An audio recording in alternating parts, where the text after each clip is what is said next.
Start with the in-process items. Top one, new name, secure social domains, Reddits. What's the status on this one? Actually, I didn't see Justin on. Sorry, what the I didn't hear that. What is the status on the name? Yeah, the open item from last week. Well, I guess the update on that is that Word Studio is estimating, and this is as of last night, I believe, estimating about at least a week. And so we still don't have a follow-up meeting timeline right now, but we don't expect to be able to report anything until next week, seemingly. But even next week, it wouldn't be ready. So maybe 2 weeks, 3 weeks seems to be the indication that we got. While we were, or I guess what they mentioned is while they were waiting on marketing research to confirm the result, they kind of took a side on this. They didn't go full steam ahead. Now that they've got that, it, I guess, confirmed what they had also done. And so now it's back full steam ahead on their side. And I guess the coalition had determined to pause or postpone the making public of the name until the extra design assets, branding assets were ready due to the current market conditions. And that should we be releasing at this time, the announcement would likely fall flat on its own. Okay. Then we will touch back next week. It sounds like this is going to be a multi-week thing, so we'll just get a quick status each week till that resolves. Next item, the market research. I hope everybody saw the link that I posted into the Telegram channel on the results of the survey. So it just looks like inherently when people who are not within the blockchain industry are thinking about what they would want in a blockchain, their thoughts gravitate towards security. So that would just imply that the more that we are aligned with that concept, the easier it will be to connect us with what they perceive as a good blockchain. I don't know that we necessarily need to go into any discussion here, particularly given the faster Finality RFP, because that will probably take some time. But are there any generalized questions on that?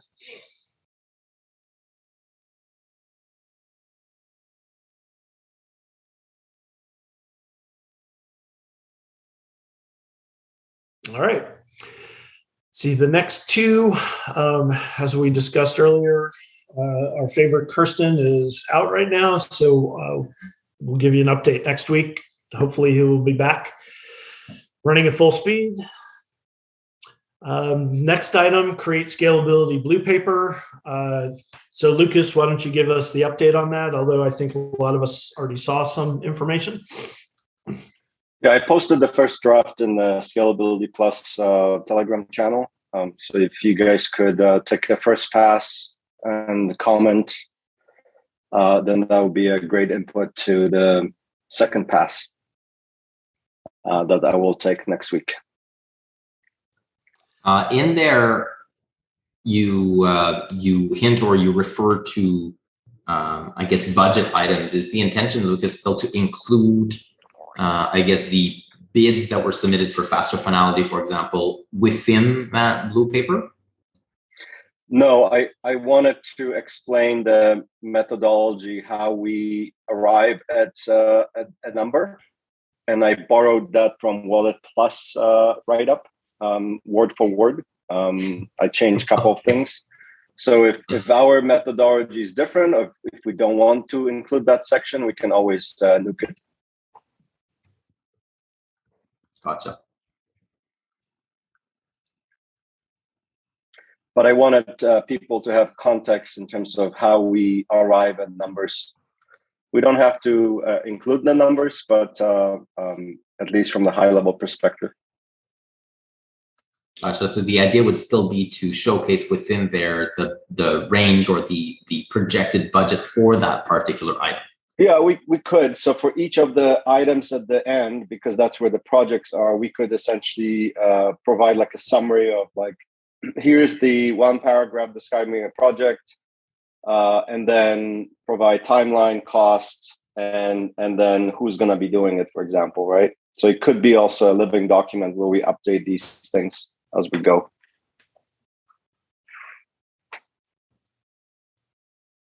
Yeah, that's a good idea. Anybody else read the paper and have any kind of feedback? I thought it was pretty good. I would not, a few sections maybe to expand a little bit more on, but I would say it's pretty much there. It doesn't, for my personal opinion, it doesn't necessarily need to go into further detail. I would even be okay with not including the budgets in there and leaving the blue paper itself as more the ideas behind the scalability. But then, because the bids for faster finality, for example, will be made public anyways, or the resulting, if accepted, will be made public. So that would just be kind of a standalone appendix that we could point to. But I'd be okay even not including that in there necessarily. Because right now, the way it's written, it's more so the why we believe that those items are particularly useful, and keeping it at that, and then what those items are, etc. But I don't think it needs, in my opinion, the blue paper doesn't need to say the who and the how much. If they were included, that's cool. If they weren't included, I think you'd almost be done. Do you mind marking the paragraphs that you feel need a little bit more meat on the bone? For sure, yeah. And I'll do that.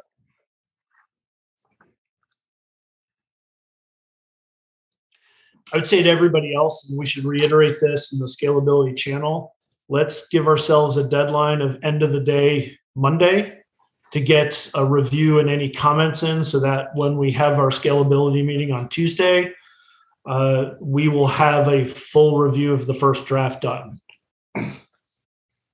There was one general comment, and I guess you can just comment here.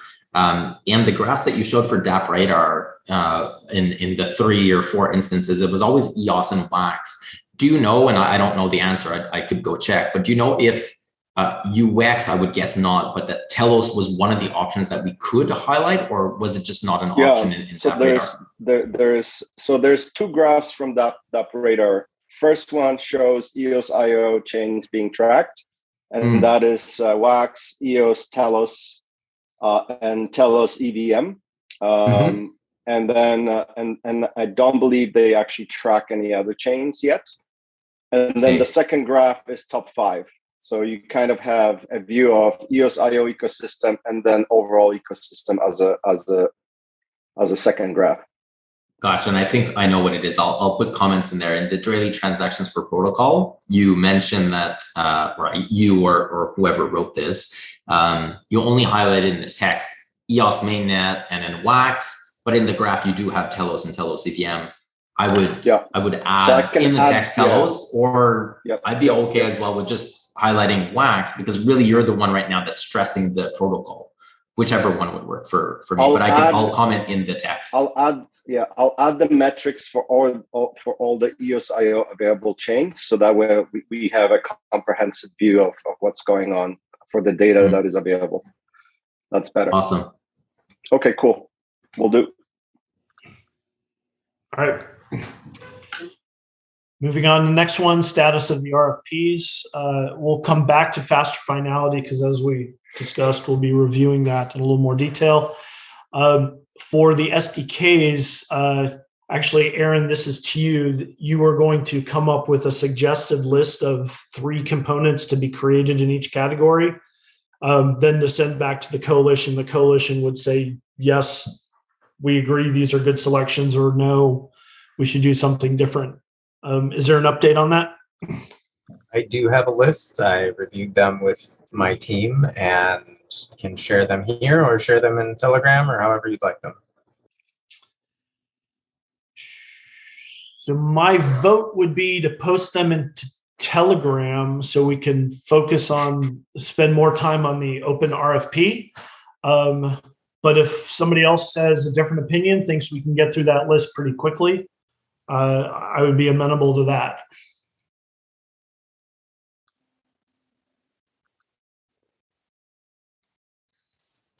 If I'm not mistaken, and obviously Aaron can chime up, I don't know if it matters if we go through the SDKs today because it's not ready anyways. So my preference, knowing that, is that we should go to faster finality because we can talk about SDKs another time. Unless, Aaron, you need the information from that sooner rather than later. I don't think that'll slow me down if I don't have it immediately. Just being cognizant of the time and knowing that Lucas typically has to leave on the hour. Yep. All right, so perfect. So Aaron, if you can just post your suggested list to the channel. And probably we could do this all through Telegram if we just get each of the chains to kind of either comment or give a thumbs up on it. And if the comments look like more discussions needed, we'll just table and come up with a new agenda item for next time.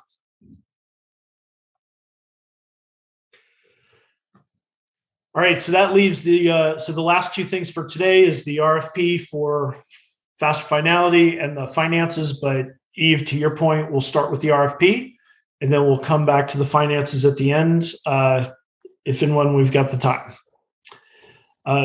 Guillaume, are you on?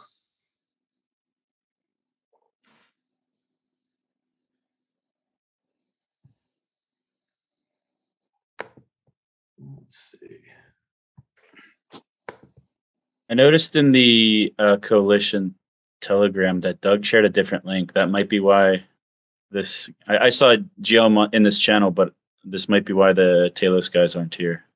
Doug created a different link. I just pinged them.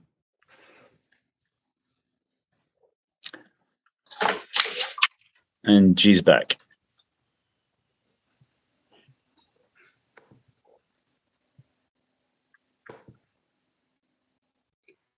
Apologies, I'm back. No problem. So Guillaume, we're ready to look at the proposal that you sent. So would you like to share your screen, and you can take us from the top, but go through the major items, and then we can have open Q&A as you go through the whole thing. And then at the very end, once there's some serious discussion about pricing, at that point, we'll ask you and your team to exit the meeting, and everybody else can chat about it.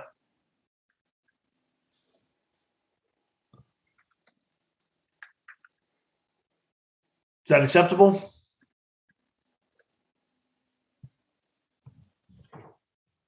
Are you asking us or are you asking Guillaume? Guillaume.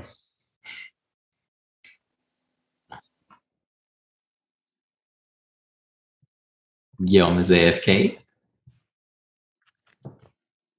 Darren, is it acceptable to you then? Yeah, it's fine. Yeah, sorry. I just didn't want to overstep. Game was the.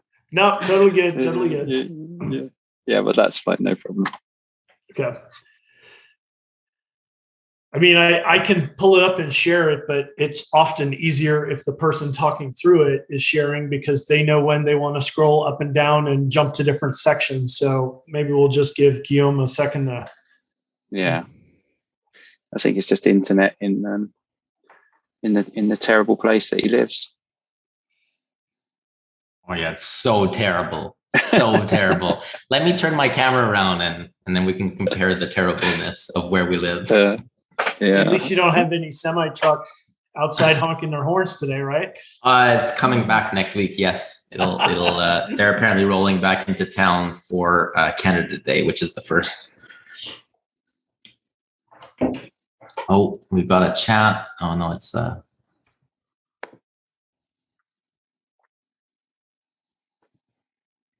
Oh, he's disconnected. He does say he has internet troubles. So while he's resolving that, do you want to flip over and start talking about the coalition finances, or do you still want to pause? Not really, because I need Guillaume there, and ideally Jesse will be joined by then.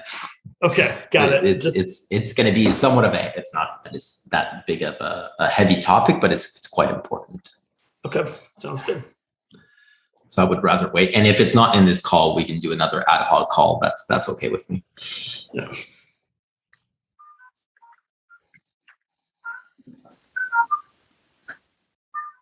It's not a problem to edit out this middle part too, if we just have to sit here for a little bit. That's okay as well, yes. Yeah. Press pause if you don't want to have to edit it yourself. Oh yeah, you can do that. Yeah, pressing pause, just make sure I unpress it. Please share my screen. Can go over that. Right. Give me 1 second. All right. So I guess actually let me just share that window instead.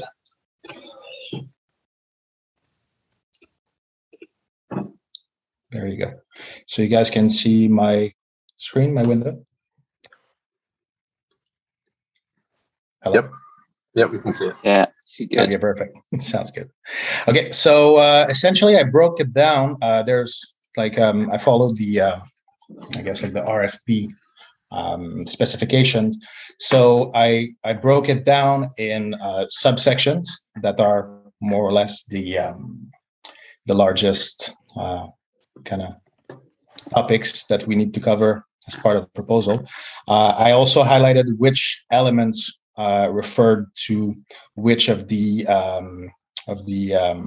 like requirements, business requirements, technical requirements, performance, and deployment and maintenance. So I got like all of these in basically like separated in sections. Like the first one is general like proofs and analysis project management tasks. Second one is the aggregate signatures. That's part of the cryptography updates, cryptographic module updates that are required. Third one is faster finality itself. So everything that has to do with the consensus. Then coalition testnet and performance analysis. So I think as opposed to most of the other changes, this one is quite disruptive. So it's not something you can test necessarily on Jungle or Kylin, at least not as a first draft. Like it has to be tested thoroughly in a testnet that's specifically built for this. So kind of probably like a little bit similar to what the guys at Block One had in terms of their own internal testing environment. And then hey guys, can I jump in with a question? Yes. So first of all, sorry to be late. I had started another one and I was on there. And secondly, real quick, I wanted to introduce Sean, who's here from Good Block, but he's been a long time involved not only in TELOS but also UX. So Guillaume, you probably know him. And so my question is, yeah, he's awesome dude, by the way. My question is so the idea is to have a branded and operated testnet going forward as an ongoing thing?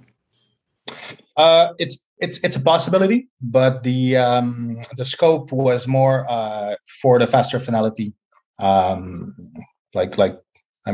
development itself, because essentially like it's as we were discussing on the Scalability Plus calls now, this drastically alters the consensus model of EOSIO. So it's something that, when we I guess bring it to production on any of these chains, EOS, UX, TELOS, WAX, it has to be activated through a protocol activation feature. It's a hard fork technically, and the nodes will also have to upgrade. Full nodes will have to upgrade in due time as well. So it's really for the development of the feature and the testing that we required at testnet. Later on the surface, I think we should. I think when we come, we should have a testnet, right? It's good branding. We can't assume that Jungle and everything else is going to do what we're going to do. And I think it's fairly inexpensive for us to find, people to run it. So right. Yeah, and I mean, it's not of course, some questions will arise as, for example, like which system contracts we're going to want to run, because all of all of our chains have different system contracts, and they might have like separate little features here and there. But it may make sense to have something like a generic testnet that kind of carries like the minimalistic system contracts, just to we can figure that out, I think. Yeah, absolutely. But 100%, I'm like for this, it. I think it's a really good idea. this would definitely be a good place to start. Like as we build that testnet to test out faster finality, it could transition to testnet and like be kind of repurposed for that later on. So yeah, so essentially, like there's as I was saying, like there's a few different, like I grouped them in the different features and different kind of like topics in different sections, and they for the most part they map the requirements as they were expressed in the RFP. And of course, some of them are also like they don't necessarily apply to only one requirement, but to multiple requirements, and they are part of it as well. So I mean, we can go through the list. So essentially, as per Eric's suggestions, we should provide, as part of the proposal, the mathematical proofs that essentially demonstrate the properties of liveness, safety, accountability, and there's one that's kind of like a little bit kind of, I mean, it's more or less like the equivalent of a business requirement, although it was essentially like outlined as a technical requirement here. It's the finality violation proof. So essentially, like the idea is we want to be able to demonstrate that in case a block producer double signs a block, like two different blocks at the same block height, we want to be able to demonstrate that finality violation occurred. And I believe Eric's idea was that there could be slashing consequences attached to that. So so that kind of like also a little like fits a little bit in this like proof analysis, because we also have to demonstrate that such a finality violation could be demonstrated cryptographically, and would be part of that section. There's also, he also asked for a network latency analysis. So under this new faster finality, there's going to be like I guess like a difference in the load of the of nodes, BP nodes, but also API nodes, because now they have to communicate these block confirmation messages between each other. So he wanted to also have a theoretical analysis of how much that would impact general network latency, overhead, like how much data that represents and whatnot. It's not very significant, but I think a lot of this had to do with opening the possibility for more block producers than the 21 that we're currently aiming to support. So we've built this proposal. I mean, the RFP and the proposal reflects that as well. We built it with the assumption that we would still remain a DPoS consensus mechanism, but we would increase the theoretical number of block producers up to 100. So it would essentially expand that quite significantly compared to the previous, the current EOSIO consensus model. Then I did also general project management, coordination, communication with the EOSIO Plus Coalition. So that's part of that section here. Then the two main sections for the actual work itself are the aggregate signatures, that essentially is kind of a standalone module that we're proposing to add in there, and then faster finality itself. Now, the aggregate signatures is, I think, in the Dan Larimer's proposal early on, like when he was talking about faster finality, he didn't include anything that had to do with aggregate signatures. But the problem with that is essentially like it increased the size of the block headers dramatically if we don't have these aggregate signatures in there. And it also increases the validation time for the verification of these signatures quite dramatically, especially as you scale to a higher number of block producers. So, I mean, a lot of this, again, like, I mean, Eric has been kind enough to provide quite a bit of work in the drafting of this RFP, and it's I think he was aiming for a little bit more flexible consensus algorithm, like moving away from the requirement of 21 block producers and allowing the support of up to 100 block producers, and that's part of the reason why we're essentially going at it this way. So the aggregate signatures and faster finality, both of them share some of the, I guess, like kind of basic work that includes specifications and unit tests for these modules. In the case of aggregate signatures, we also are reviewing existing schemes that are currently in existence.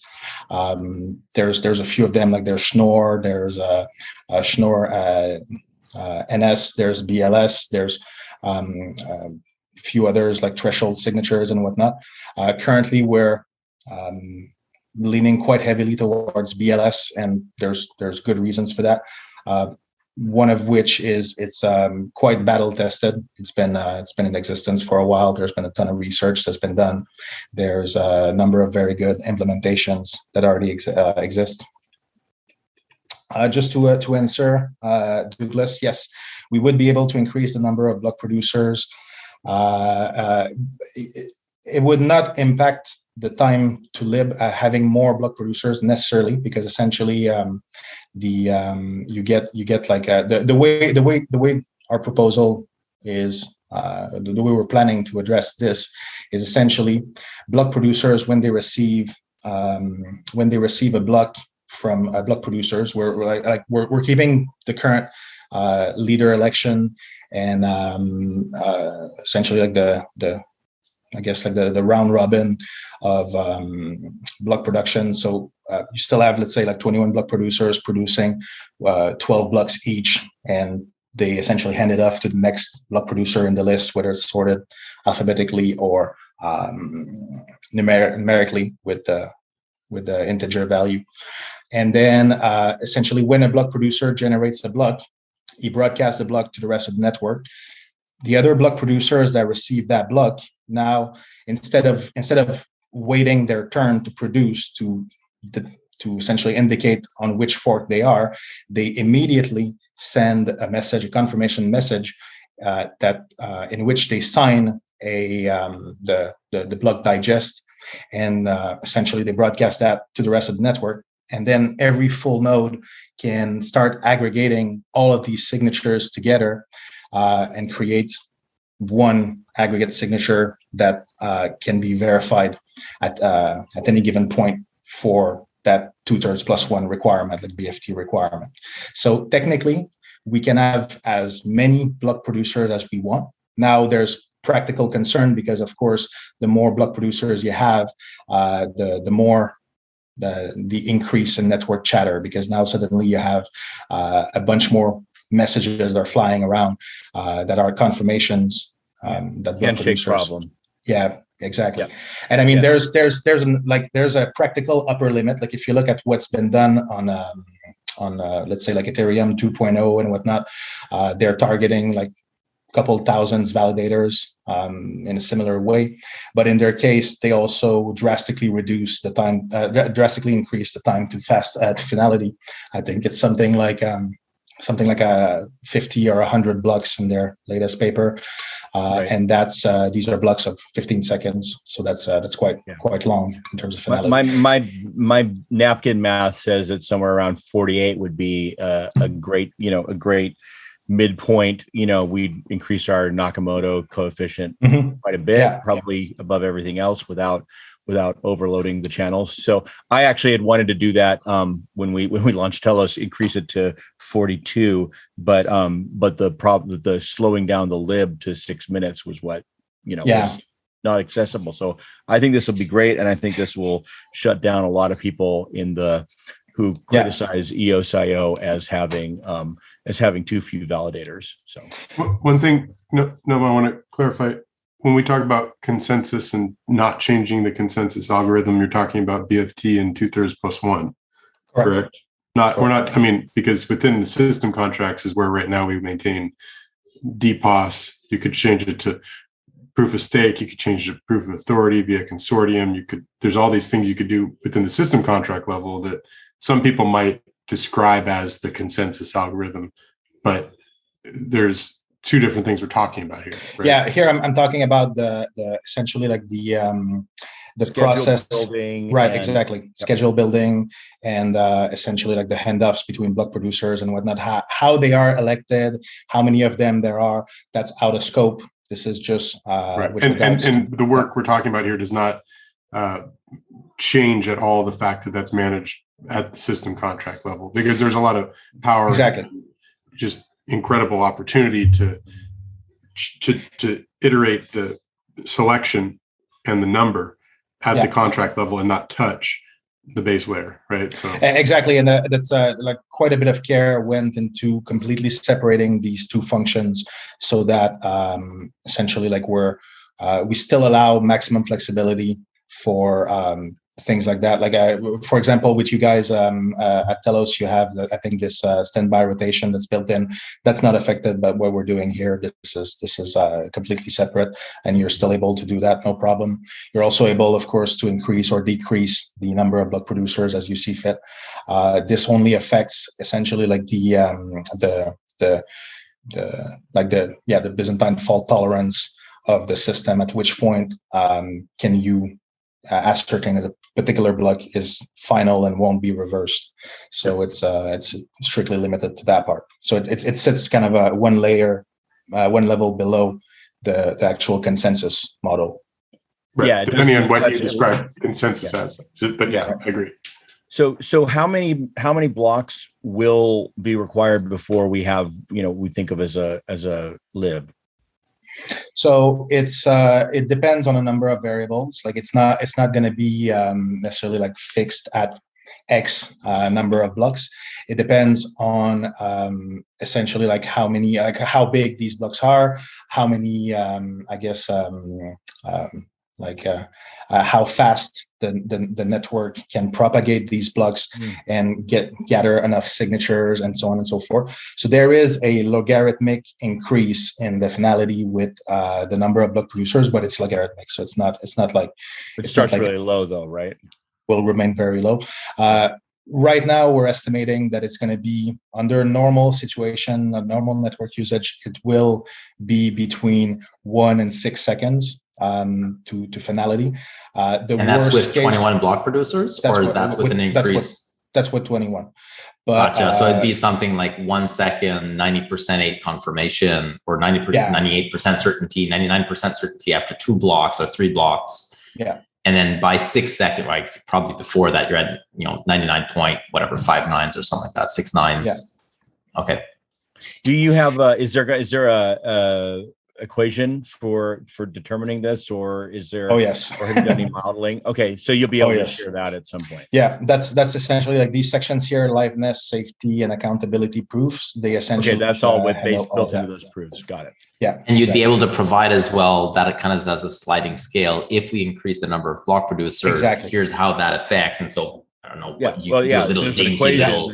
Yeah, gotcha. Yeah. No, but to visualize it as well, I think would be really good, where we just kind of we can input the number, we can see what the output is. I would like to have that as part of that. And we're targeting a range of, let's say, between 1 and 100 block producers. So this is kind of optimized for that particular range, where you probably get the quote best bang for your buck around probably around like what Douglas was saying with his napkin math, like probably around 50 or so, 48. Yeah, and then but it would also possibly be able to push it bit further than that by like making some like changes to, but I don't think it's kind of a bit out of scope. Like we have to optimize for a specific range. So we set that range after discussion between Eric and I. We set that range at between 1 and 100, basically. Well, there's also depreciating return at some point. Yeah, exactly. I mean, because of Pareto and everything. Yeah, there's not going to be any hard, fast, right number. Everyone can pick their own, but correct. No one, in practical terms, no one's going to want more than 100. You get all the you probably hit the sweet spot in that exactly 40 to 50 range. And it's always about the trade-offs, because obviously, like if you increase the number of validators, then you have to either decrease the throughput or the time to finality, and vice versa. Like for any of these three, so like it's always like between these three, you decide like how many validators you want, what's the finality time to finality, and then the throughput.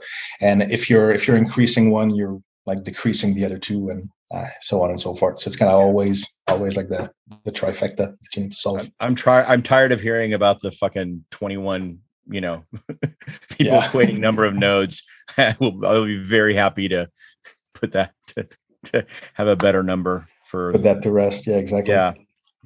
No, and so anyway, so that's with regards to the different aggregate signature schemes.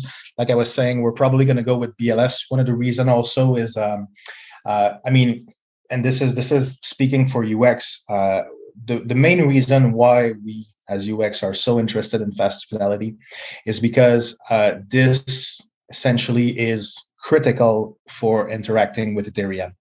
The problem with Ethereum is we got like the verifier function that allows us to generate proofs on the EOSIO side, get them verified on Ethereum, but it costs an arm and a leg in gas fees. Of course now it's a bit lower because transaction volume went down, but let's say like for the past year, where like gas fees on Ethereum were often like $50, like $100 or whatnot, a proof verification would be like almost $10,000 in gas fees. So that's completely ludicrous and doesn't make any sense.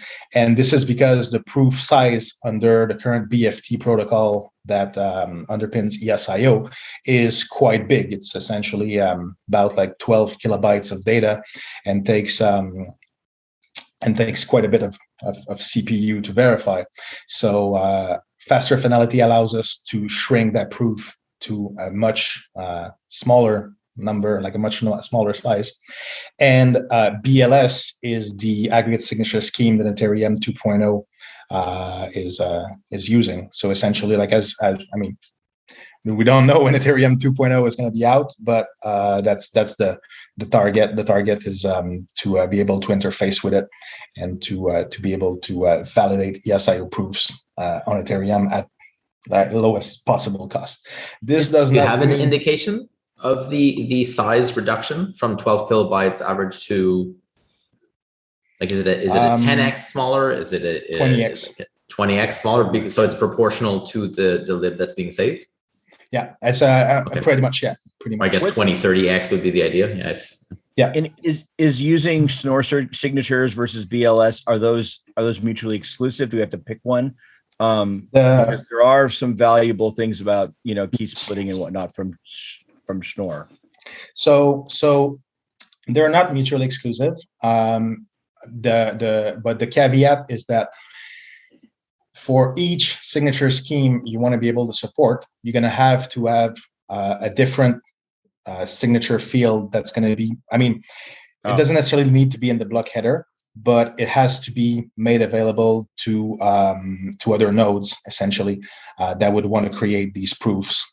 So essentially, like if you, there's I guess like a case could be made for supporting also standard ECDSA, which means that ECDSA would essentially means that you need to keep one signature per block producer.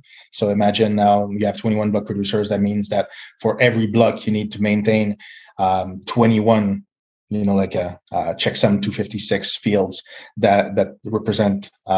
Actually, these are not like checksum 256, but like whatever, like the signature size. I think it's 65 bytes or something. But you need to maintain like a all of these fields for every signature. So it's probably not a good idea to put them in the block headers directly, but it makes perfect sense to put them in it makes perfect sense in my opinion to put them in the block header state, which is essentially typically dropped after lib has been received, or could be probably kept in memory for a little bit longer by the node, so that it can still provide that data that other that clients could use to generate these proofs. But yeah, to answer your question, you're going to need one field at the very least per aggregate signature scheme that you want to support. And if you want to stick to ECDSA, you're going to need one field per block. You'd be like an array with that includes every active block producer. Exactly. So under our current assumption, we're not doing that. But if this is something that the coalition feels should be supported, then like there's probably like good reasons that we would want to include that as well. So if this is something that the coalition want, we can definitely look into it as well. It could be added after the fact though as well, right? We could pick one to keep it simple, and then add those. We're not excluding the ability to do that. Exactly. Okay, exactly. thanks. And then review and comparison of existing C++ implementations. One of the reasons, as I was saying, BLS was quite high in our initial research is that they have very strong implementations already. So Ethereum 2.0 as an implementation. There's also Chia Network that's built by Bram Cohen, the guy from BitTorrent, that has a very solid implementation of BLS, and so far it's I believe it's the most advanced, but we will also as part of the work here, we will conduct a thorough review of all the implementations that currently exist and compare them, and essentially like provide a performance analysis of all of these in relation to ECDSA and like between each other as well, because they all have like that also, right? I mean, once that's out, we should, and hopefully will, explain why it's the best C++ implementation. Correct. Yeah. And it's always, again, it's kind of always trade-offs, like where some schemes might be, like result in shorter signatures. Some might take longer or shorter verification times. You might have like difference in the time it takes to actually sign these messages with these signature schemes and whatnot. And all of this is kind of part of that research. Like we need to kind of like measure these trade-offs and determine which one is the most suitable. One key factor in favor of BLS as opposed to Schnorr, for example, is typically Schnorr signatures are interactive. So that means that block producers need to essentially exchange information between them before they can actually sign that that transaction. So there's additional potential chatter if we use Schnorr or threshold signatures. BLS is non-interactive, so you don't need to have that additional layer, like round of communication between signers. So that's why that's also like kind of reduces the network congestion if you're using BLS compared to Schnorr. And it seems like this is also like what Ethereum 2.0, for example, they've been doing a lot of research on these questions, and I guess like my hypothesis is they settle on BLS for that reason as well. In their case, it's even more important because they have like they're planning to support thousands of validators, so they want to have to cut that chatter to the minimum. So probably part of that as well. There's also part of the proposal is to have, in addition to the, to the aggregate signature field itself, we also going to add a binary map of which block producers have signed a specific block as per the confirmation message that have been received. So that binary map now can operate in two different modes where, for example, you can have say, for example, you can have what we were calling sparse or a dense representation. Sparse representation means that this map identifies which block producers are present in that aggregate signature. Or actually, no, sparse means that which ones are are present or absent as part of the signatures, and then dense represents like just a list of all block producers that have signed that message. So like with an aggregate signature, essentially for those who might not know the terminology, an aggregate signature essentially what it represents is you have a block producer that has a public key that is known in advance, and then when they sign a message, they generate a signature that, of course, matches the private key, the public key, so you can recover the public key that was used for to sign a specific message. So just like typical ECDSA works the same way, but aggregate signatures have that additional property that you can combine multiple aggregate keys, multiple signatures and multiple keys, public keys, into aggregate public keys and aggregate signatures, and the mathematical relationship is maintained. So what that means is essentially if a block producer A signs a message, and then block producer B signs the same message, I can add like block producer key one, block producer one key, and block producer two key together, and add block producer one signature and block producer two signature together, and my aggregate key will match the aggregate signature.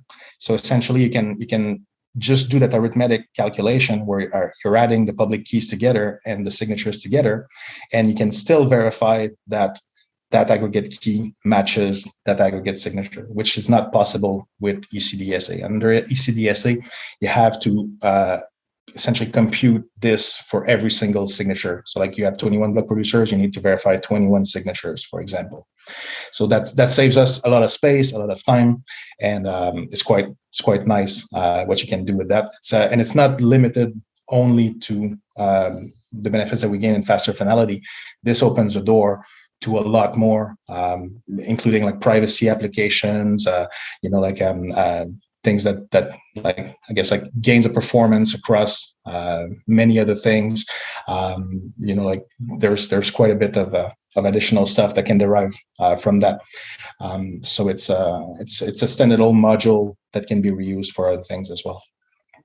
Now, the linear subtract is the kind of the, I guess, like inverse of an aggregate, where instead of adding a bunch of signatures and keys together to get the aggregate key and the aggregate signature, now you can take like an existing aggregate signature and remove some of the keys and some of the block of the signatures to identify, for example, like what remains after that. So that opens the door to even more flexibility in how we exchange these messages, because now you can send that compressed like aggregate signature and binary map, and then start removing these additional block, like these additional signatures and these additional keys, and kind of work backwards to identify, for example, like which signatures are missing, or which keys were not part of the calculation.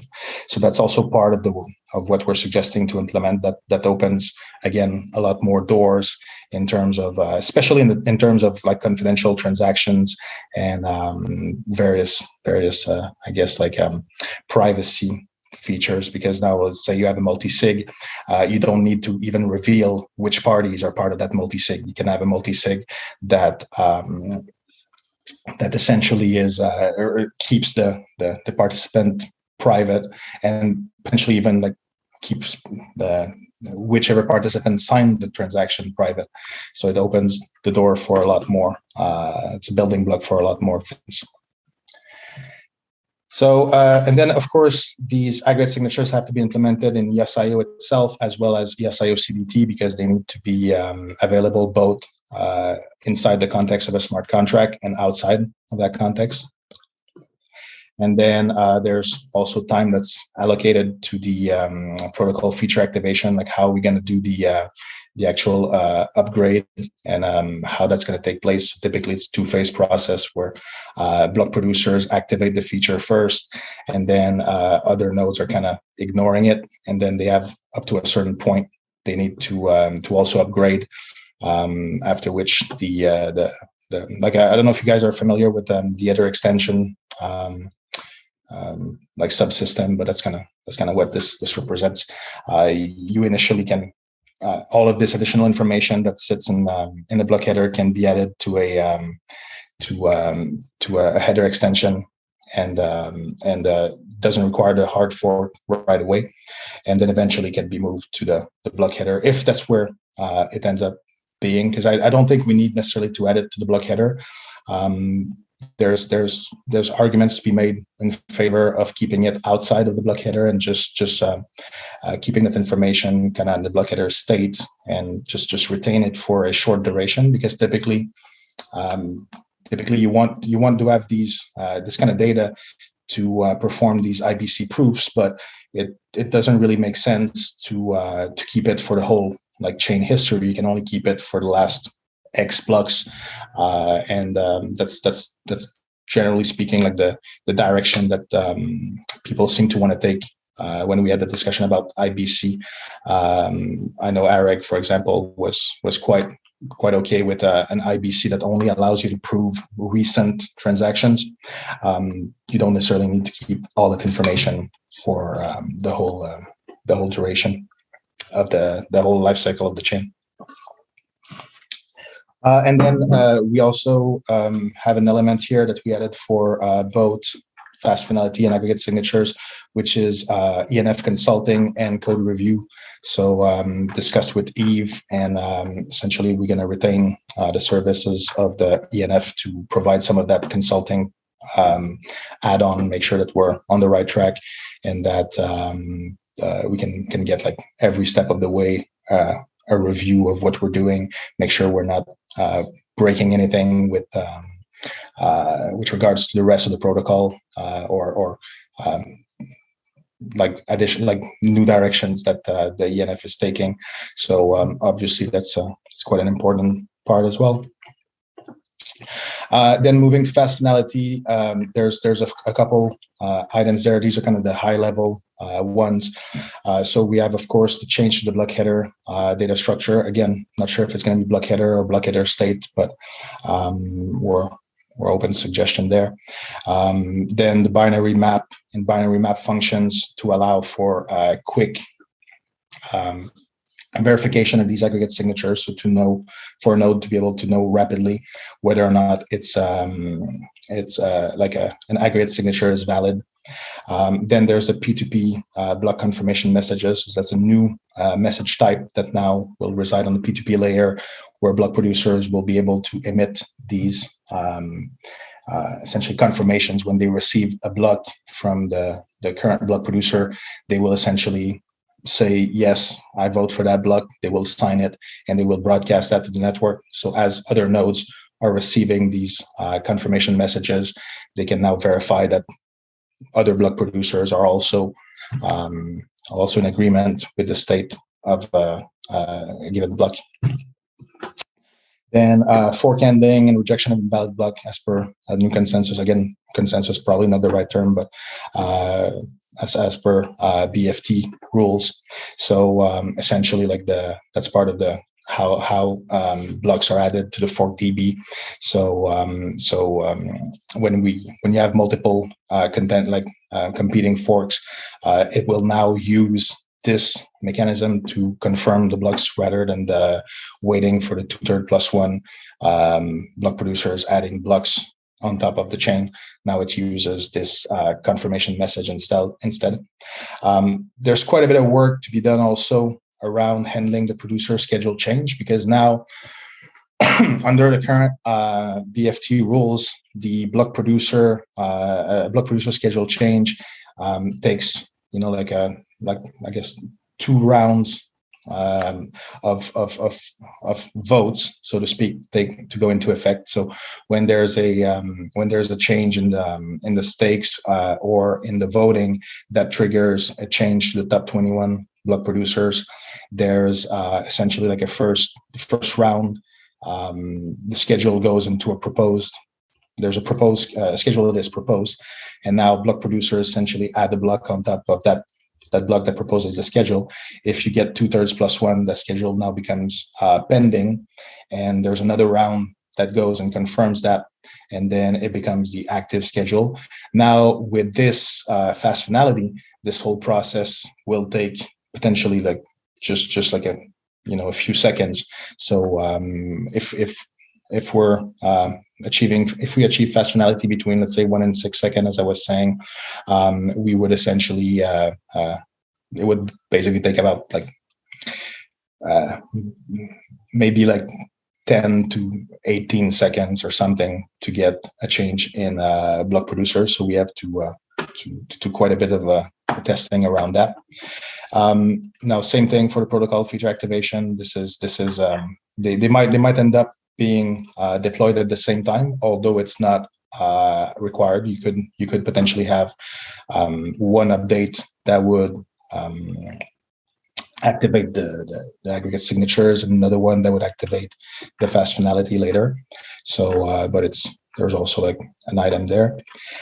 Then there's light client support. That's one of the general requirements to demonstrate how a light client can take advantage of that fast finality to demonstrate, and like I guess in this case, like a violation of finality is the one that AREG was asking for, which is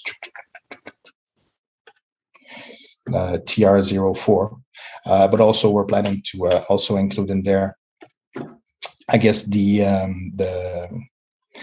just light client being able to prove that a specific block has been validated by 2/3 plus one of the block producers. And then, of course, code review as well for that part. Before we move to the next section, just wondering about the fast finality section specifically. Boss had 3-second lid for 3 years ago now. Is there anything that can be reused from what they've done to actually either shorten the time or lessen the cost? Seeing as this is, I don't know if you've done a review of what they've done before, but whether or not what they've done could be reused. I don't know if it even was open source.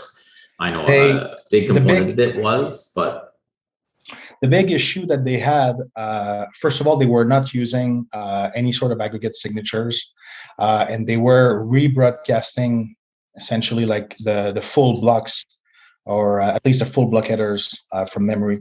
So it was definitely a lot more, like there was a lot more, I guess, like network chatter.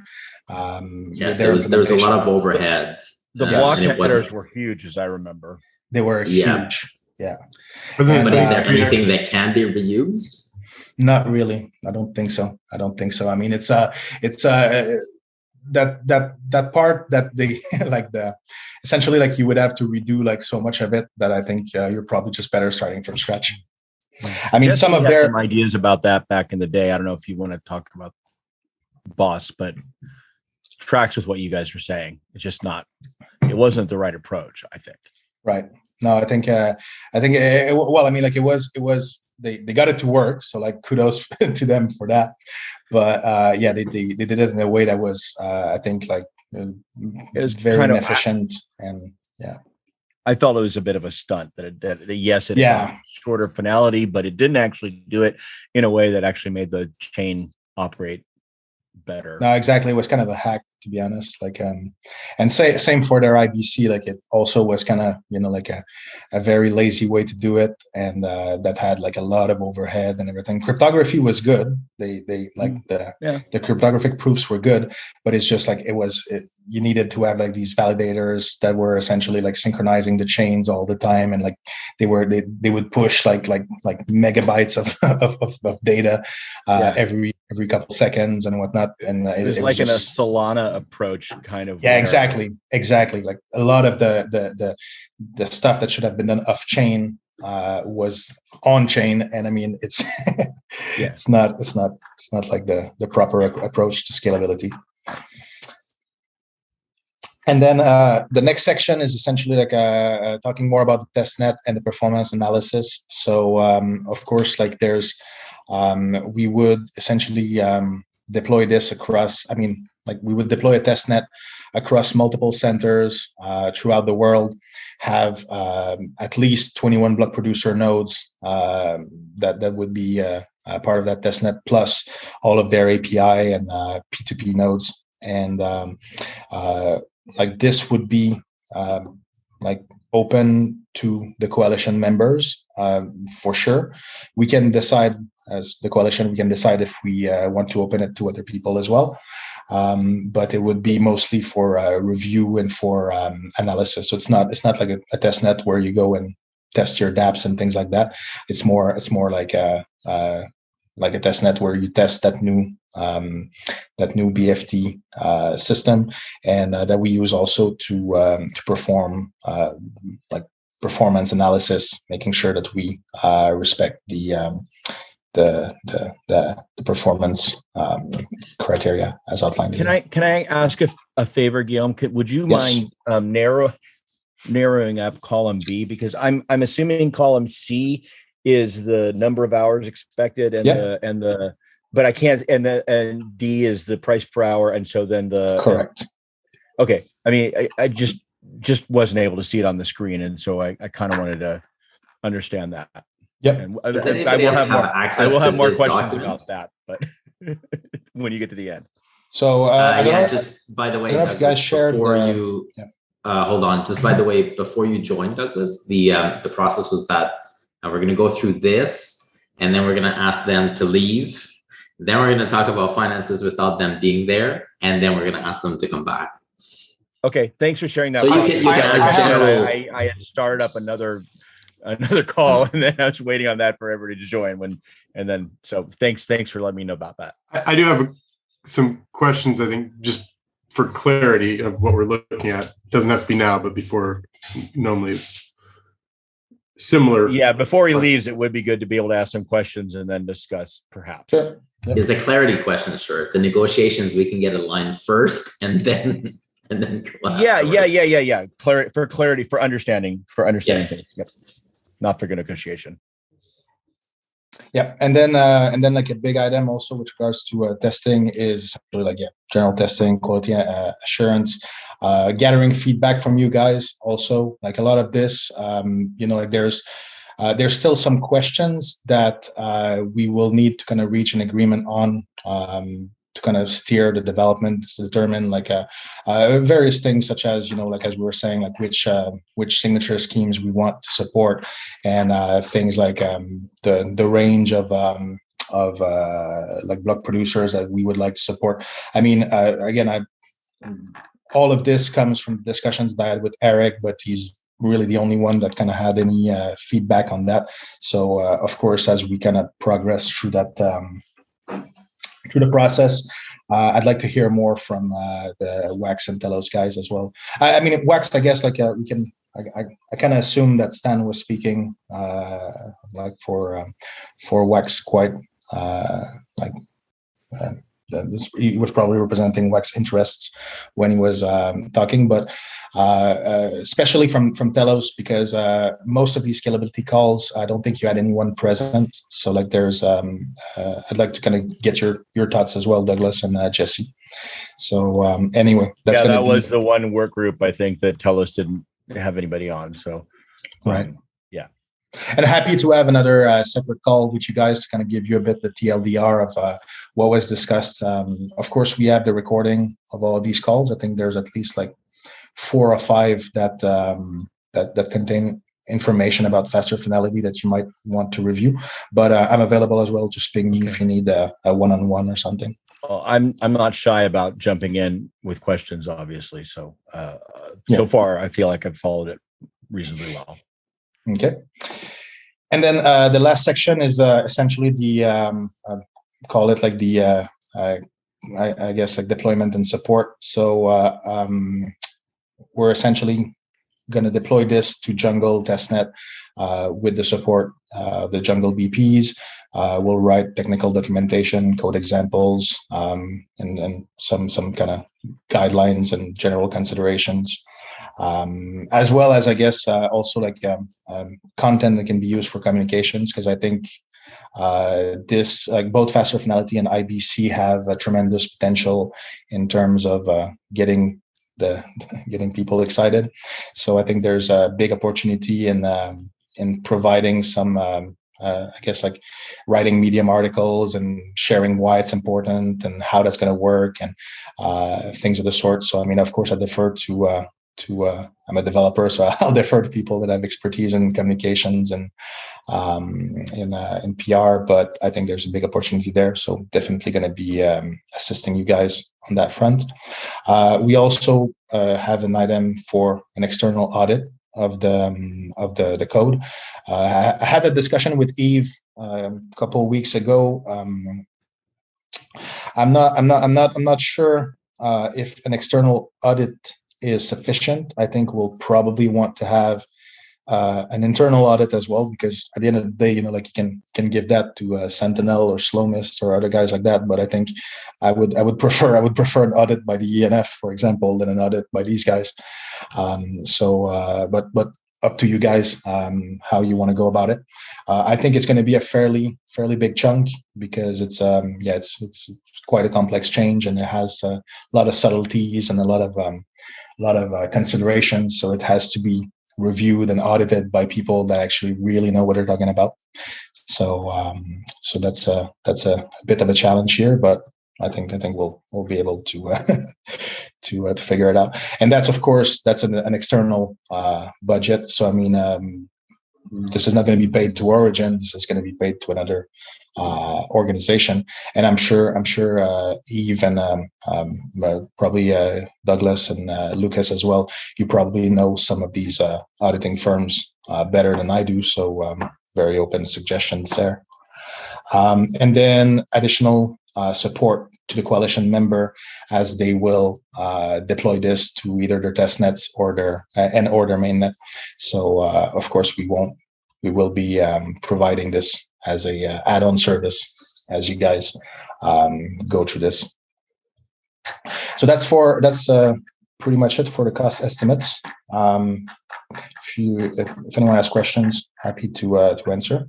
Quick question about what you just covered about the audit.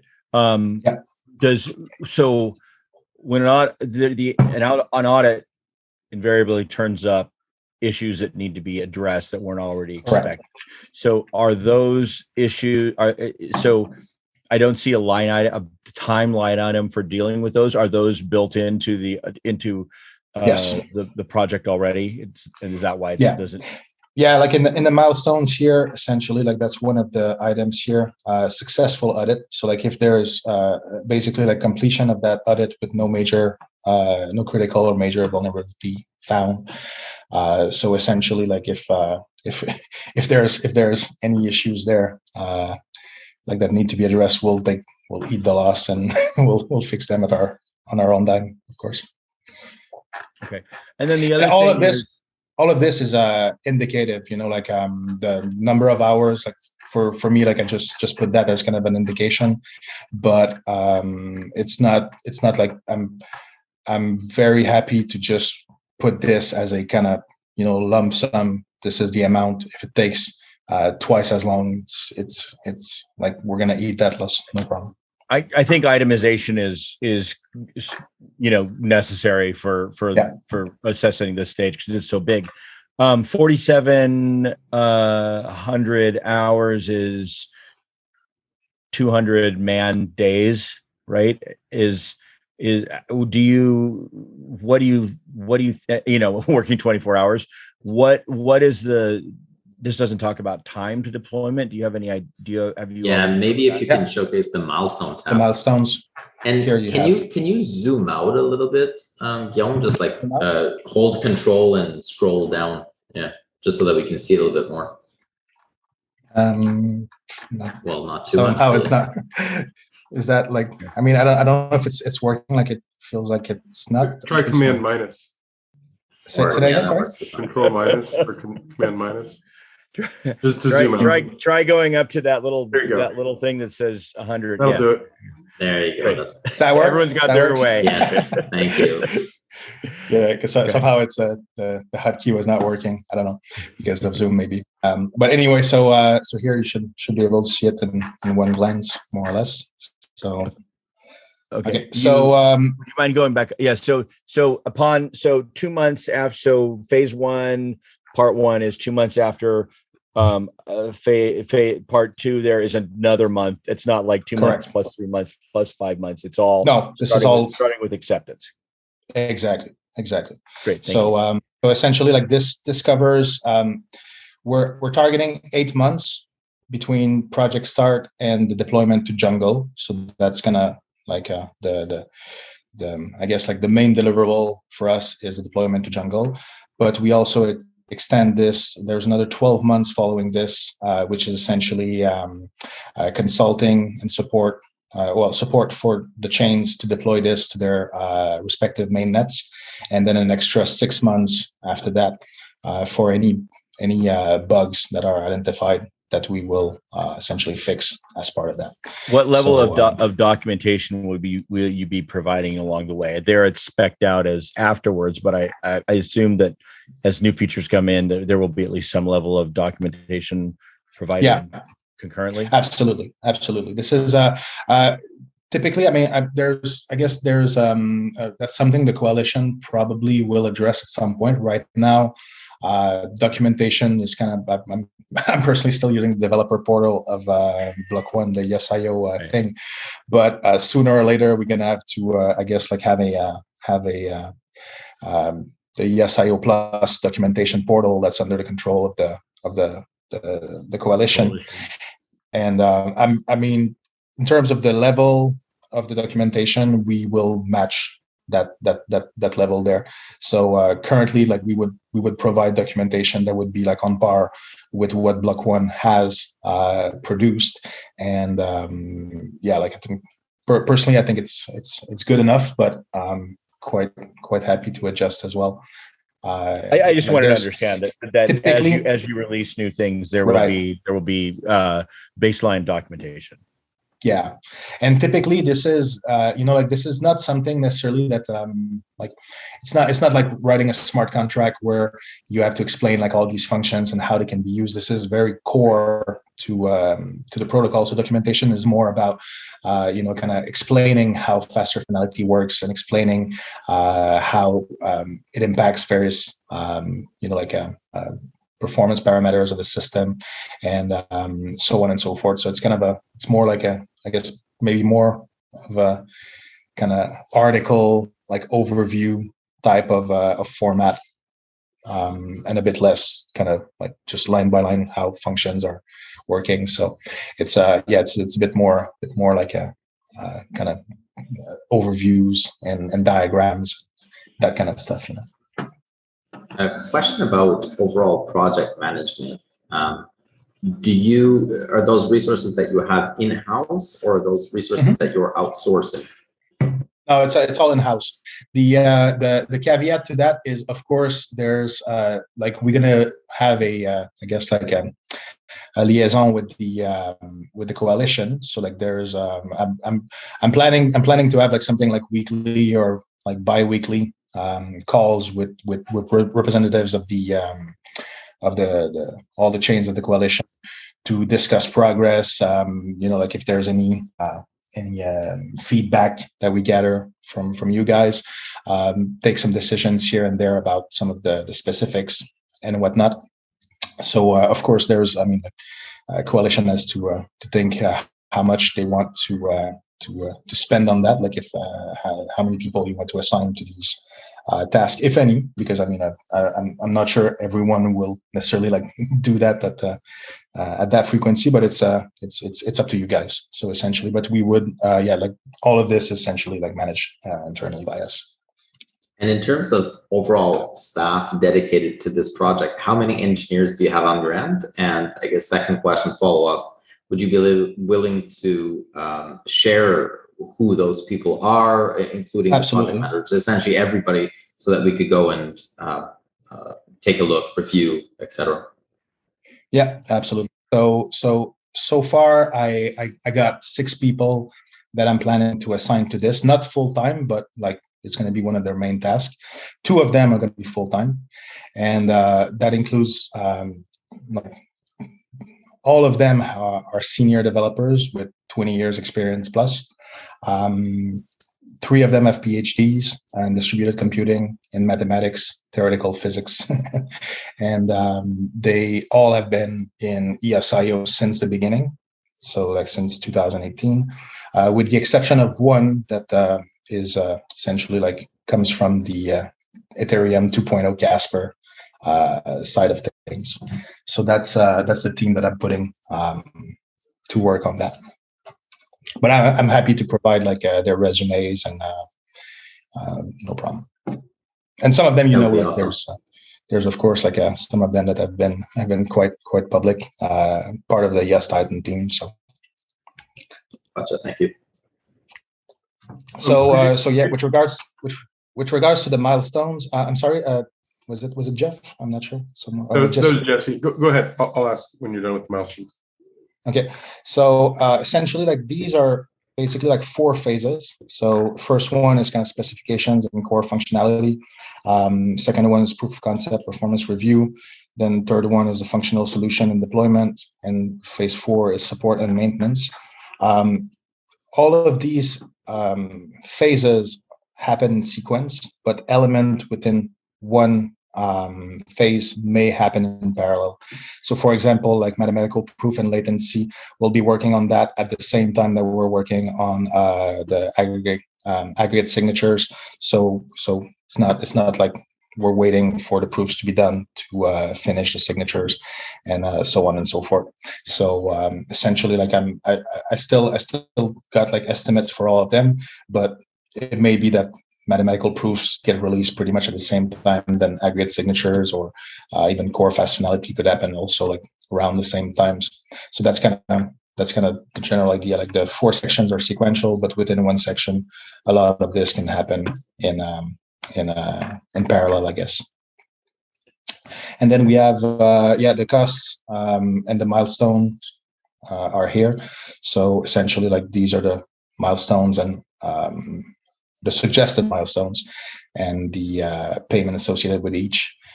You have the milestone payout, how much it represents out of the total, and then the cumulative payout. So essentially, like we kind of, from our standpoint, we see like the Jungle release as the major milestone. This is the one essentially where once that's out and that's working, like people can probably recognize that this is a functional solution, and that we're at least not too far from from something that would work across the board.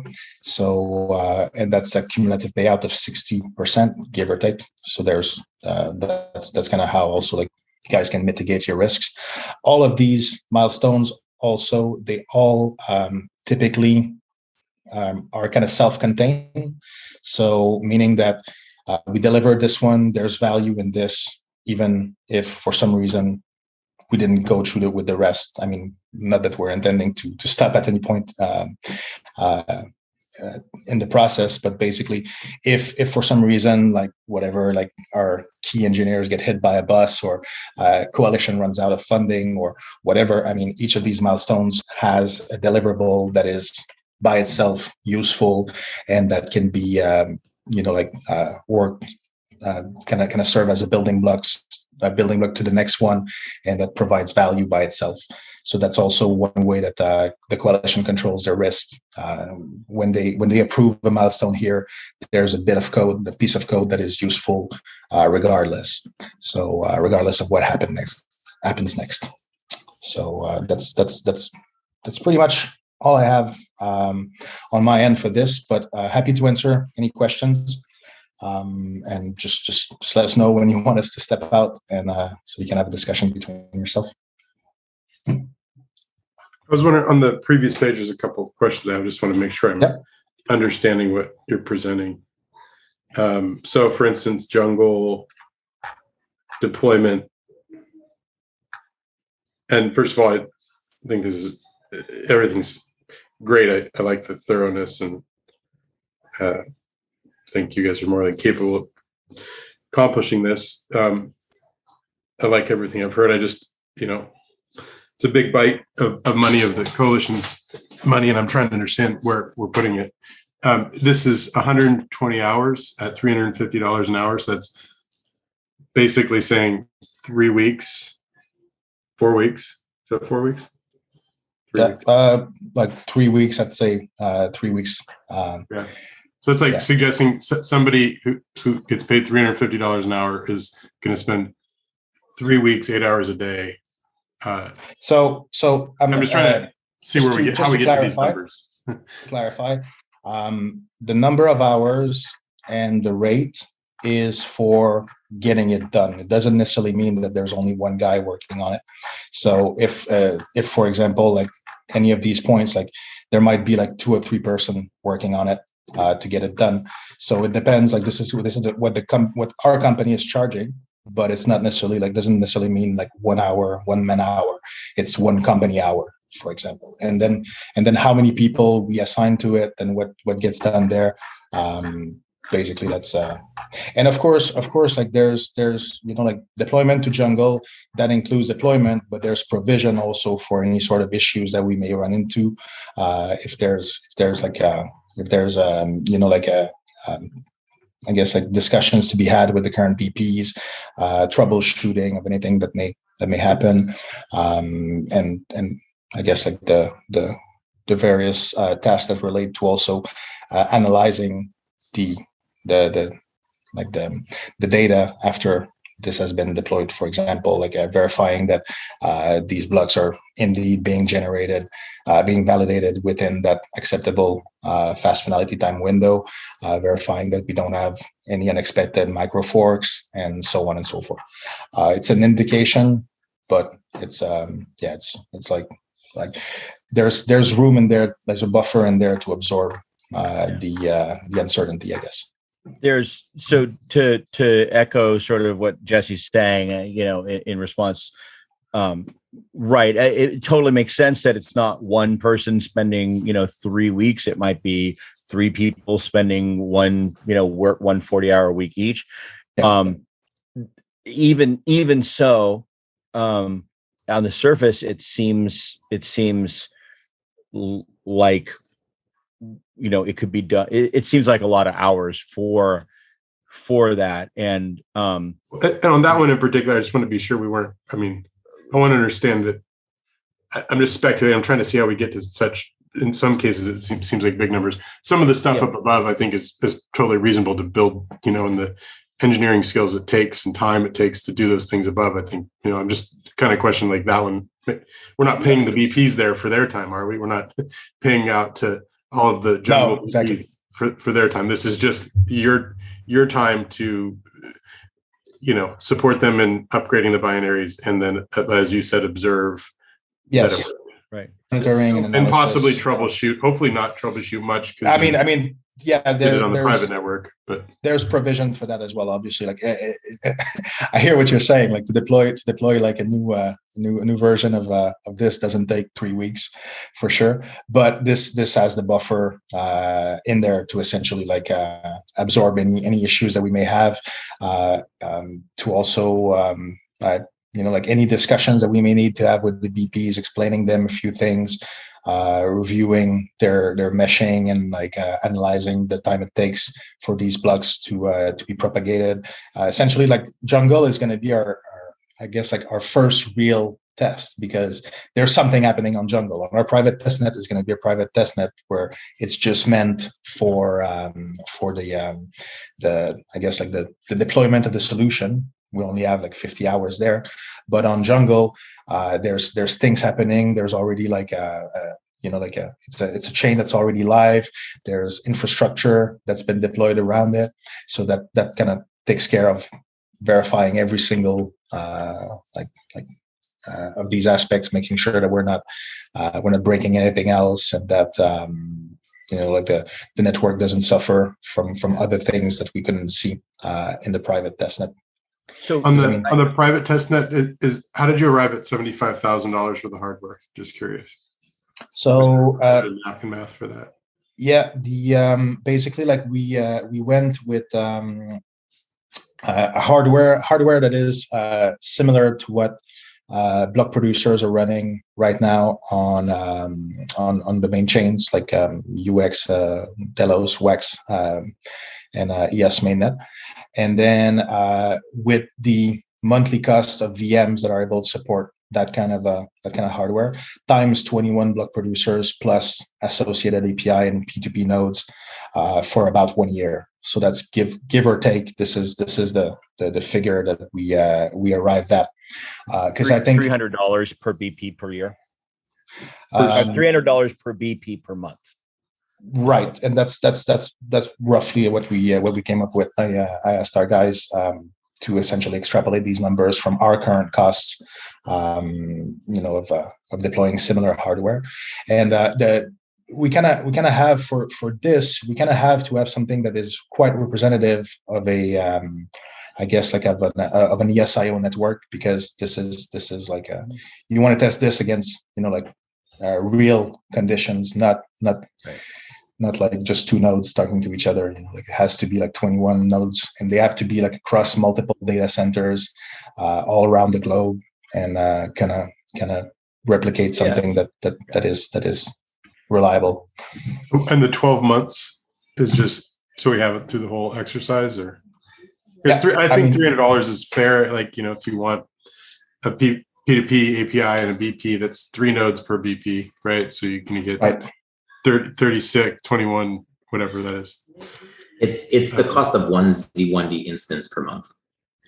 Yeah, it's pretty much.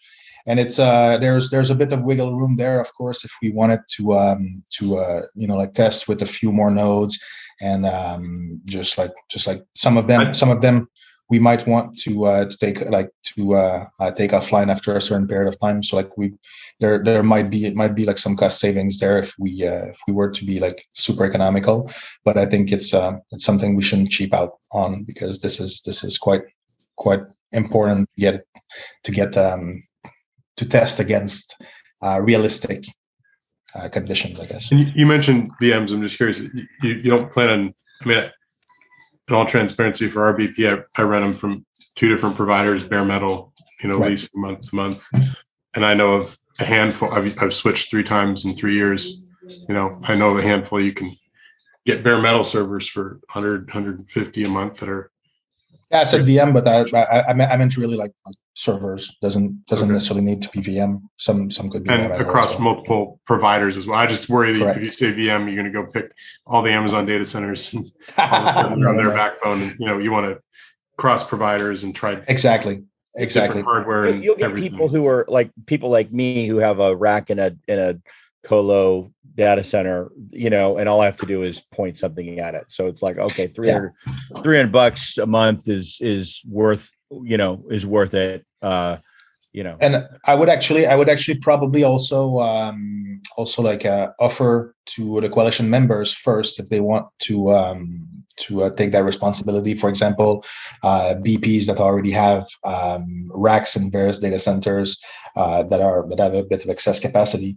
I'd prefer like paying you guys to run these nodes, and rather than just like rent new ones that are like directly from the providers. To me, I don't have a problem with that, like $300 per BP month, given that there's most people are going to be running, it takes a little time, and that's you got to pick a number, right? Yeah. But to Jesse's point, so there have been a few times in this when I look at it and I go, okay, you know what, $350 per hour, I don't have, and this is not a negotiation, this is clarification. So I don't have a problem with that if we're paying a PhD 20-year senior person, but I feel like some of the, I wonder, my question part one is, some of those hours are going to be people doing documentation and doing project management and whatnot, at which I think I would be going at much lower than 350, including any expected overhead, for your company. How do you arrive at 350? And can you explain sort of what that entails? So as I was saying, like to us, it's not like it's not a cost per man hour, it's a cost per company hour. So it's an indication of time more than anything else. Now, of course, like when we say project management, there's going to be a PM, but there's going to be also like assistants, like providing, supporting, coordination and scheduling calls and taking minutes and doing that kind of stuff. Most of these items I'm actually estimating that it's going to be more like 2 or 3 people working on. Probably more 2 than 3, but still, it's going to be at least 2 people. It's also like we're not consultants. That's quite important to express as well. We're not in the consulting business. I've done that most of my life. I mean, before I got into crypto, I was actually doing consulting. But this is not what we're doing here. Like we raised our hand for faster finality because it is quite important for our game plan because of IBC and whatnot. And we would have been happy to leave it to someone else if someone else had a plan that we would be able to rally behind. But unfortunately, that was not the case. The only other proposal that was discussed was Stan's proposal, but Stan's proposal didn't include the aggregate signatures and the cryptographic proof that is essentially core to our need. And after these scalability plus call, became quite obvious that this was really important for everyone.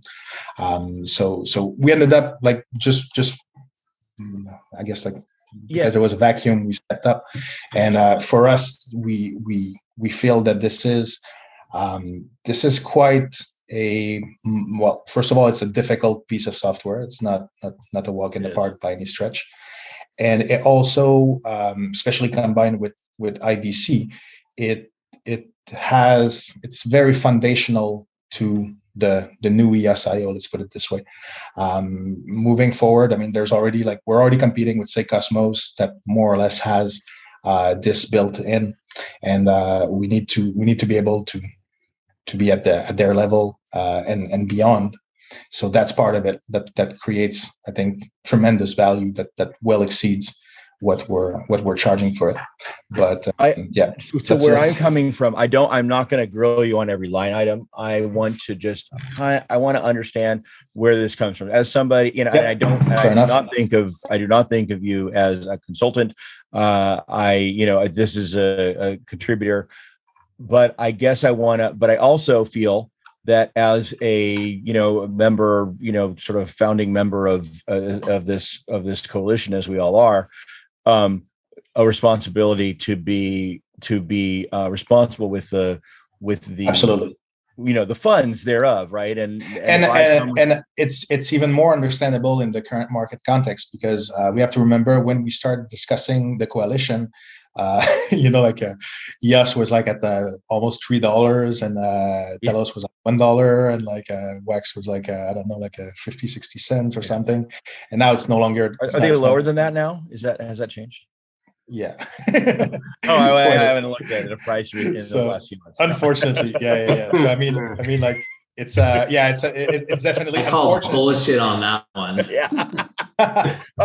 Sometimes I see it. It's all right. It's on the Block Explorer, so I can't help seeing it. But yeah, I guess it. Yeah.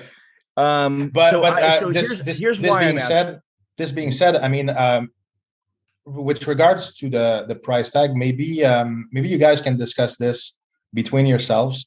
I'm looking forward to it. That's my favorite part. Yeah. Look, I don't want. So I would ask one question. Let me put my before we let Gnome go and you and maybe Yves, if I'm starting to negotiate, you just cut me off. But is there anything in here? Now, first of all, I appreciate that you stepped forward, and I have a cursory understanding of Stan's proposal in comparison to what you've presented here, and I feel we would be doing the software an injustice to not go full, comprehensive implementation as you have here.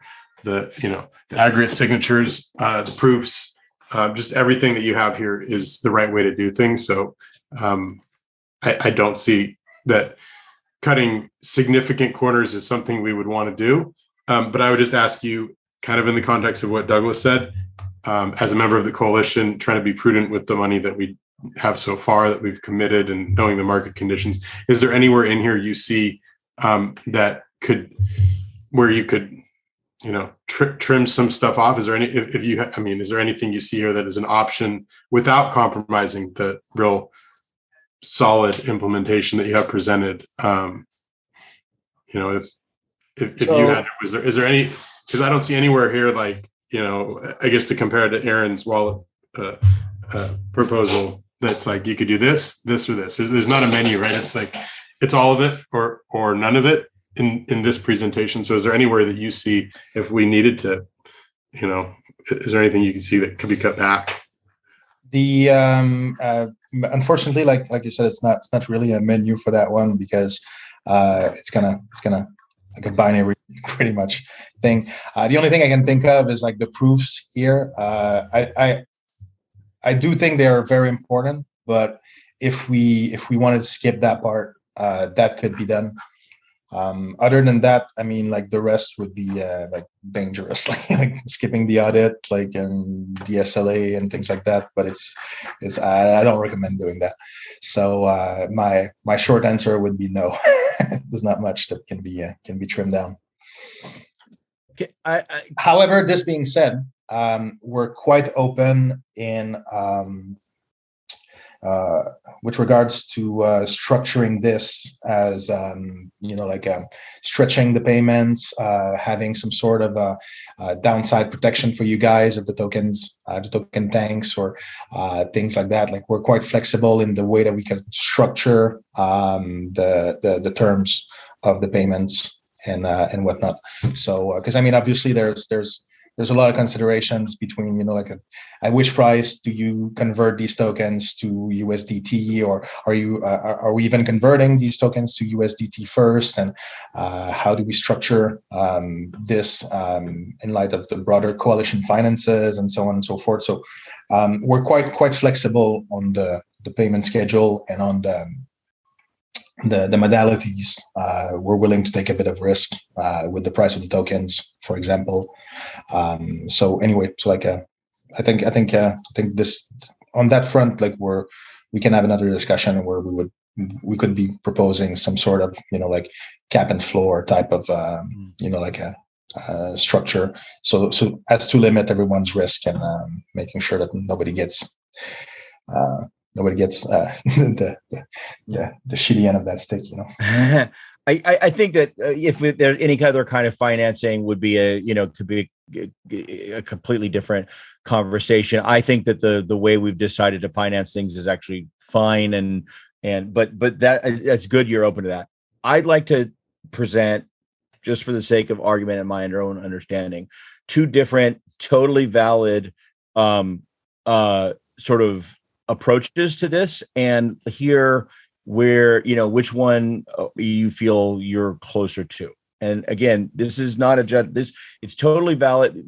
Totally valid viewpoint one is there are no other bidders of, you know, this is very hard to do. There are no other bidders. We are having to hire PhDs. The value, you know, even at $2 million for this, the value, and with not every dime of that goes to us either. The value of it to the networks far exceeds the cost, and so therefore the price is fair. That's one viewpoint. The other viewpoint is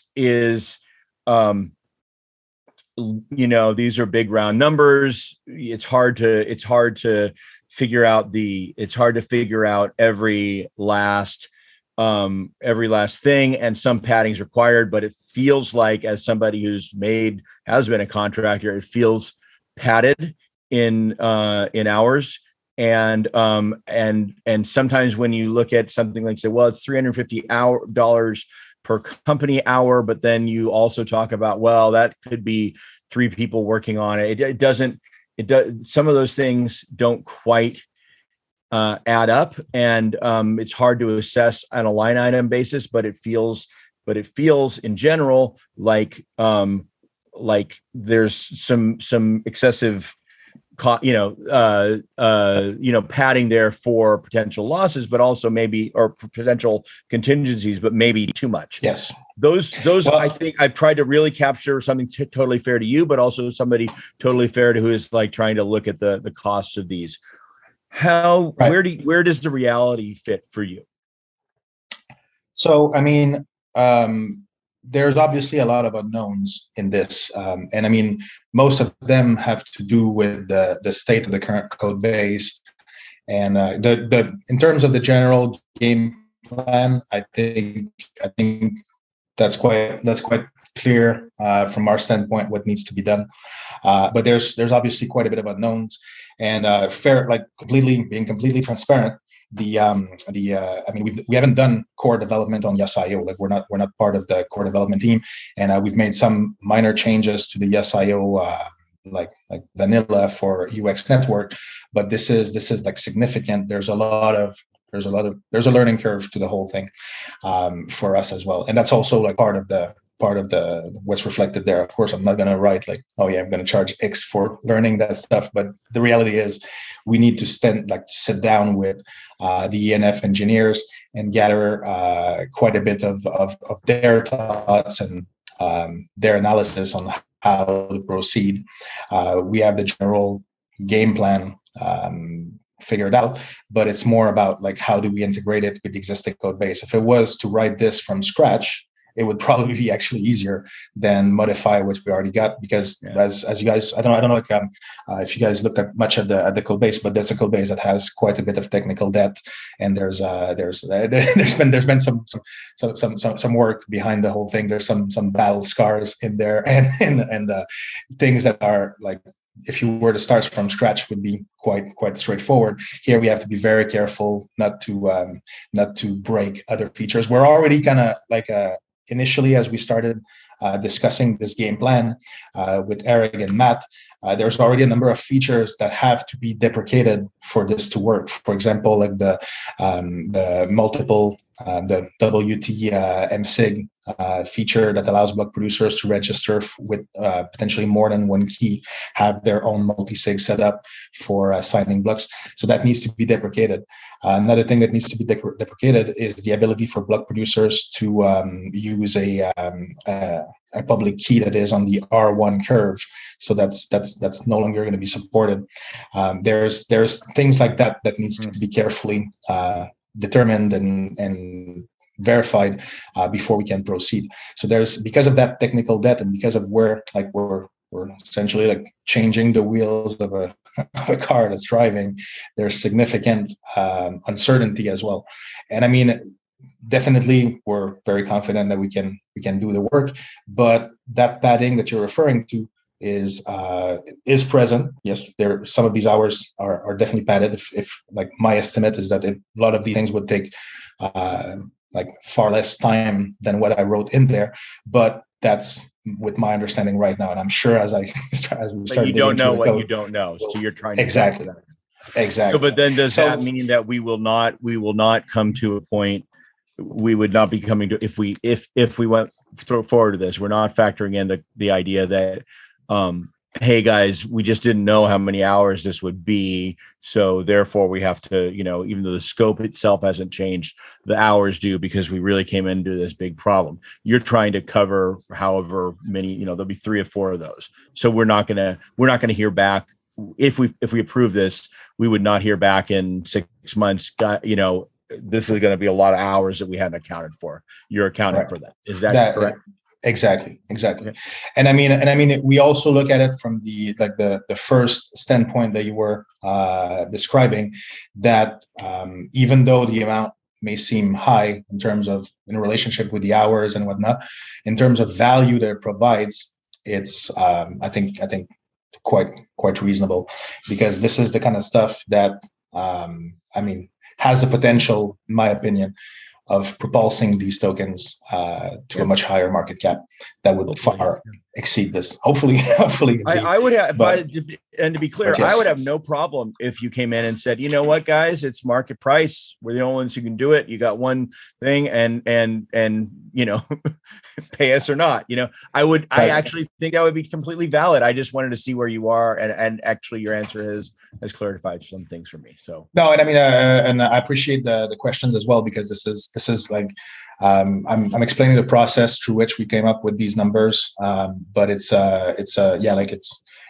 totally fair to address that methodology.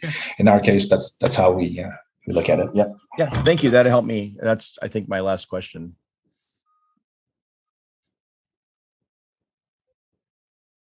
So anyone else? Anyone has any other questions or comments? Sure, I have got one.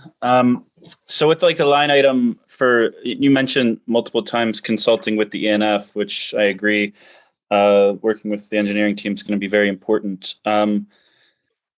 Whenever you have the line item, just for example, on the bottom of the yellow, ENF consulting code review, 74 hours. Is that 74 hours collectively between paying for the ENF engineer's time and your own time, or is that just for one of the Just organizations? the ENF time.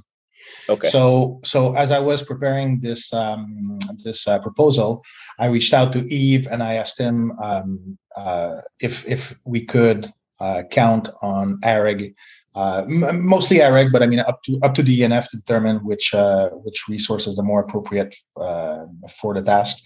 But I said ARIG because as we were discussing this during the Scalability Plus calls, he definitely has a deep understanding of what's going on there.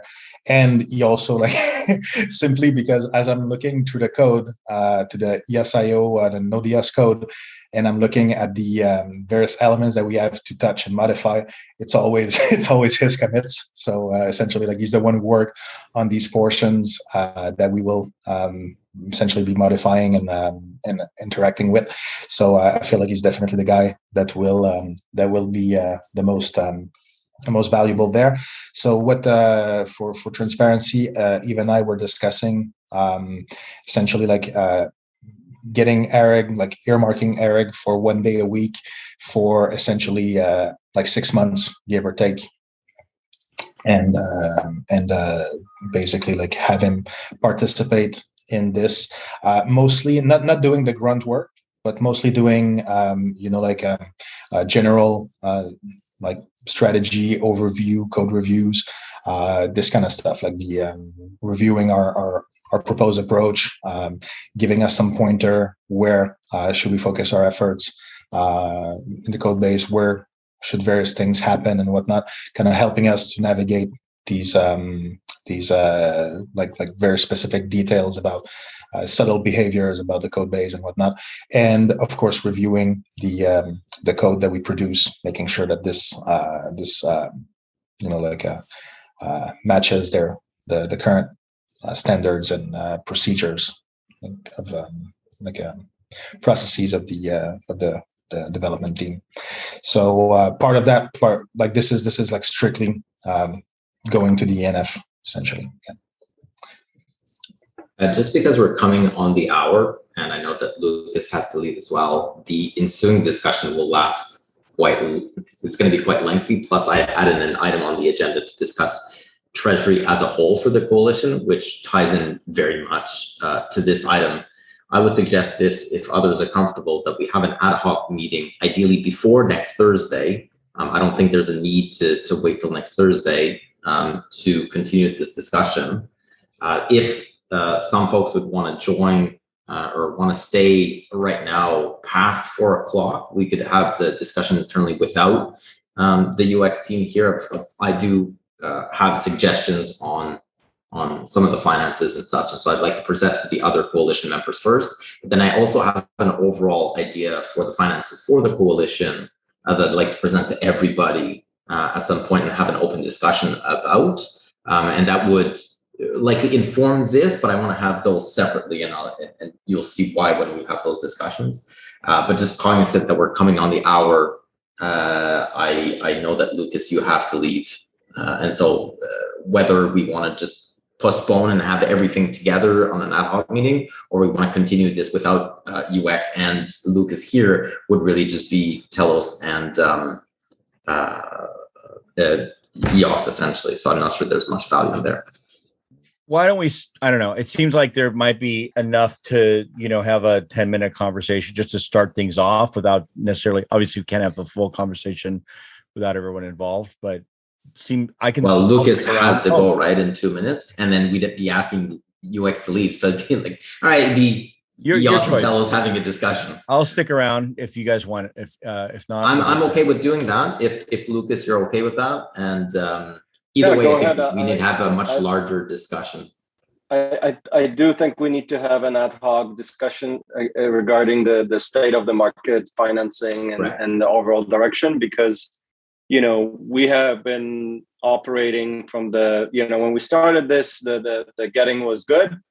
Well, it's no longer good. The market is it's a bloodbath, and I think each team is taking a very hard look at their finances and survival, quite honestly, because this could last 18 months or more, the commitments that we've made to fund this now are in question. So we need to take a look for that, and that part I'd like UX to be involved in. Yeah, we need to take a look whether we are working on the right things, because I think we need to make sure that every dollar that we spend translates into immediate benefit to our businesses. And if that's not the case, then this is not going to work. Great. And I apologize, I do have another call that I need to jump on, and I'm available around the same time throughout the maybe next week to kind of jump on and talk about this from the wax perspective. Just it's okay if Lucas has to go because I already had that discussion with him in private. But another thing that we, as the market was kind of taking a dump, another thing that we discussed, I discussed individually with Lucas, with Yves, and with Jesse separately, is the potential idea of switching priorities between faster finality and IBC. Reason why is because it feels to me that IBC has a higher chance of moving the needle and making like a kind of a bigger splash in the broader ecosystem. So it might help token price more than faster finality. Faster finality by itself, as part of these discussions in this Scalability Plus group, at some point we kind of reach consensus that faster finality is really a precursor to a better IBC, and that's its main reason to be. There's little, I guess, benefit in getting faster finality if IBC does not follow suit. But I mean, there's quite a bit of benefit in having IBC first, even though it's not as good as it could be with faster finality. It still is pretty good, and it works today. It's ready now. So there's another discussion to be had, I believe, in potentially switching these priorities. Yves and Lucas were quite open to that idea. Jesse was sticking to faster finality in terms of that's the discussion I want to have. So I would rather wait that we have. Like I've been thinking. So since you approached me, I've got an idea that I want to propose to everybody, but I would like everybody to be there. Fair enough. And it's going to take a while. Adding things, faster finality is also a key to things like adding more block producers to the schedule and things like. There's a number of things. It's not just IBC. Fair enough, and that's I have an idea that we can do both and do more things. But I'd like to wait till Lucas is there, and ideally, I want to deal with this one first because I have an idea for this one too. But I want to deal with this one first before I have the other discussion because it fits with Yves, I defer to you and how you want to if you have So the idea we- and you've done a lot here, and you want to present it a certain way, personally, I just say, great. I think it'll be beneficial for the coalition as to why I we assume present that's one right. versus the other. And then, but we do have, right before Lucas left, I think he mentioned that he has time next week at the same time, but we do have that Scalability Plus slot, which is much earlier. I believe it's next Tuesday.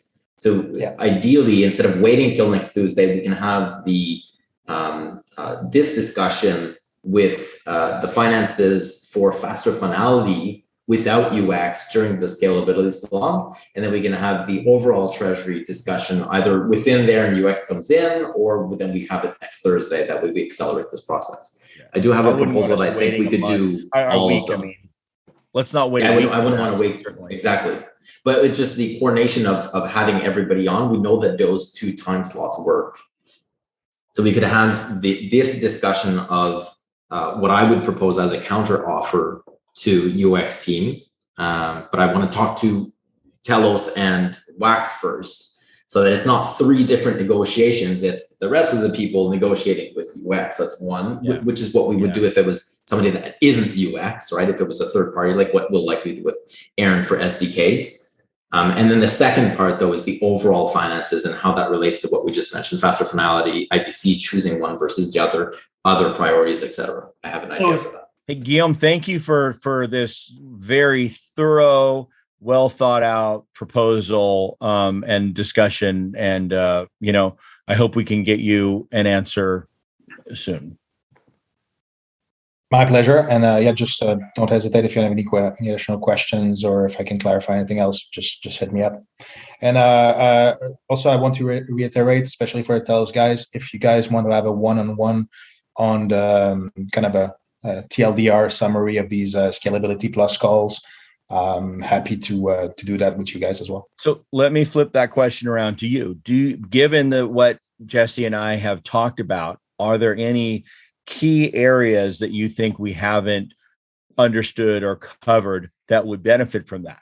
If so, then we'll do it. If not, I feel like my questions have generally been answered, and like, again, I'm not shy about asking questions. No, I think it's very good, and you brought up like a good point, because I mean, I think from the other 3 chains perspective, I don't think anyone was really considering increasing the number of BPs, but that's a good point. If for TELOS, this is one of the key reason why faster finality is a high priority, it makes perfect sense. So that's I'd be surprised if it wasn't one for EOS as well. Once they understand what both of them. No, both of them are priorities for multiple reasons. Yeah. There's a way to get both of these done. Okay, great. Just need everybody's buy-in, but there's a way to get it done. You're the one with the wizard beard, so I'll assume that you're the wizard. I'm not a big fan of like one or the other. I like to have my cake and eat it too, and so I figure out a way to get it done. That's the idea. I can't wait.